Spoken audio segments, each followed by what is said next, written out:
Indonesia adalah negara kepulauan yang terletak di garis khatulistiwa. Indonesia memiliki dataran tinggi, dataran rendah, dan perairan. Dataran rendah adalah dataran yang memiliki ketinggian 0-200 meter di atas permukaan laut. Hampir semua ibu kota provinsi di Indonesia terletak di dataran rendah. Tumbuhan di dataran rendah adalah padi, palawija, dan tebu. Wilayah pantai termasuk dataran rendah. Indonesia memiliki banyak pantai karena negara kita terdiri atas ribuan pulau. Tumbuhan di wilayah pantai adalah kelapa, bakau, dan ganggang. Dataran tinggi adalah daratan luas dengan ketinggian lebih dari 200 meter di atas permukaan laut. Beberapa dataran tinggi di Indonesia adalah Dataran Tinggi Dieng di Jawa Tengah, Dataran Tinggi Malang, dan Dataran Tinggi Tengger di Jawa Timur, Dataran Tinggi Alas di Aceh, dan Dataran Tinggi Bone di Sulawesi Selatan. Jenis tumbuhan di dataran tinggi biasanya adalah tanaman perkebunan seperti teh, kopi, cengkeh, buah-buahan, dan sayuran. Dari bacaan tadi, mari kita belajar menemukan ide pokok suatu bacaan. Masih ingatkah kamu apa itu ide pokok? Ide pokok atau gagasan utama adalah inti yang menjadi dasar dari suatu paragraf. Bagaimana cara kita menemukan ide pokok? Kita bisa menemukan ide pokok pada kalimat utama. Ya, ide pokok biasa terletak pada kalimat utama. Kalimat utama suatu paragraf bisa terdapat pada awal paragraf, tengah, ataupun akhir paragraf. Jika berada di awal, maka sudah pasti kalimat kedua dan seterusnya akan menjelaskan kalimat pertama. Sedangkan, jika kalimat utama berada di akhir, maka di kalimat terakhir akan berupa kesimpulan dengan ditandai kata jadi, sehingga, ataupun oleh karena itu. Sekarang mari kita coba menemukan ide pokok dari bacaan yang sudah kita baca tadi. Paragrafnya berbunyi, wilayah pantai termasuk dataran rendah. Indonesia memiliki banyak pantai karena negara kita terdiri atas ribuan pulau. Tumbuhan di wilayah pantai adalah kelapa, bakau, dan ganggang. Pertama, mari kita temukan kalimat utamanya. Kamu lihat, pada kalimat terakhir bukan berupa kesimpulan, karena tidak ada jadi dan juga tidak ada sehingga. Maka sudah pasti kalimat utamanya ada di awal, yaitu wilayah pantai termasuk dataran rendah. Kita bisa membuat ide pokok dari kalimat tersebut, atau sama persis.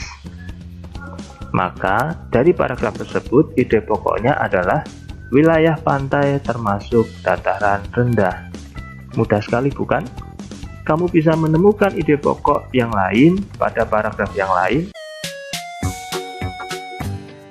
Tumbuhan merupakan sumber kehidupan bagi manusia dan hewan di muka bumi ini. Ada beragam jenis tumbuhan yang dapat memberikan sumber energi dan dapat menjaga kesehatan manusia. Dengan adanya sumber energi dari tumbuhan, kita dapat melakukan aktivitas sehari-hari. Salah satu manfaat tumbuhan adalah sebagai sumber makanan. Sudahkah kamu membekali tubuhmu dengan menu makanan yang sehat? Menu makanan yang sehat dan bergizi sangat diperlukan oleh tubuh. Makanan bergizi adalah makanan yang mengandung unsur karbohidrat, protein, lemak, dan vitamin. Karbohidrat diperlukan tubuh sebagai sumber tenaga, protein diperlukan tubuh untuk pertumbuhan, serta vitamin sangat penting bagi metabolisme tubuh. Pada pembelajaran kali ini, kita akan mempelajari makanan yang bergizi. Untuk lebih jelasnya, mari kita baca paragraf berikut, kemudian kita temukan ide pokok dan kesimpulan dari setiap paragraf.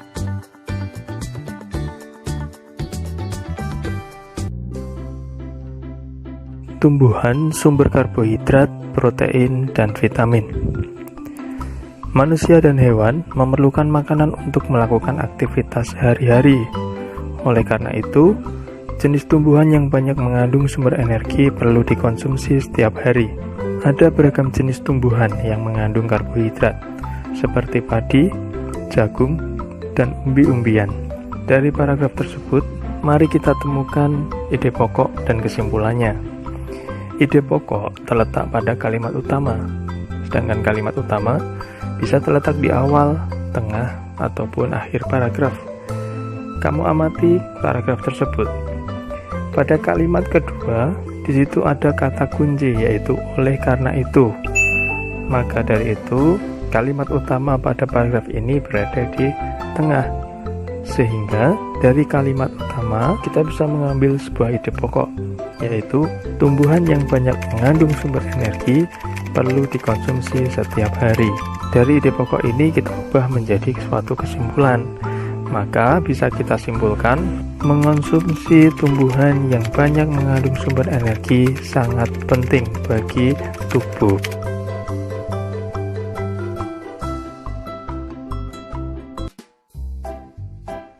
Paragraf kedua, manusia dan hewan juga memerlukan makanan yang cukup mengandung protein untuk pertumbuhannya, seperti untuk tumbuh tinggi, besar, dan mengganti sel-sel yang rusak dalam tubuh.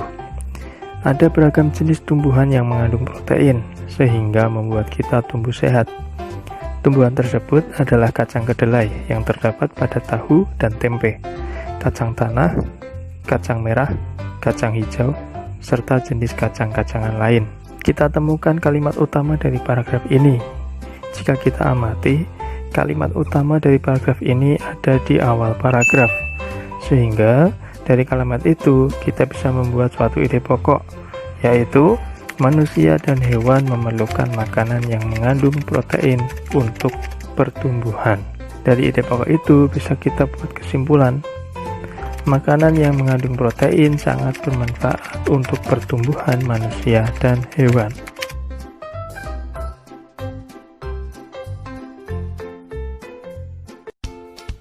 Paragraf ketiga, manusia membutuhkan jenis makanan yang mengandung vitamin. Vitamin diperlukan untuk menjaga kesehatan dan melindungi tubuh kita dari serangan berbagai penyakit. Ada beragam jenis tumbuhan yang mengandung vitamin untuk menjaga tubuh kita agar selalu sehat, yaitu sayuran dan buah-buahan. Sayuran dan buah-buahan tersebut meliputi bayam, kangkung, kacang panjang, terong, buncis, tomat, pepaya, mangga, apel, jeruk, dan masih banyak lagi. Dari paragraf ketiga ini, kalimat utamanya bisa kita temukan di awal paragraf, sehingga ide pokok paragraf ketiga adalah manusia membutuhkan jenis makanan yang mengandung vitamin. Dari ide pokok tersebut, maka bisa kita buat kesimpulan, yaitu vitamin sangat bermanfaat bagi tubuh manusia.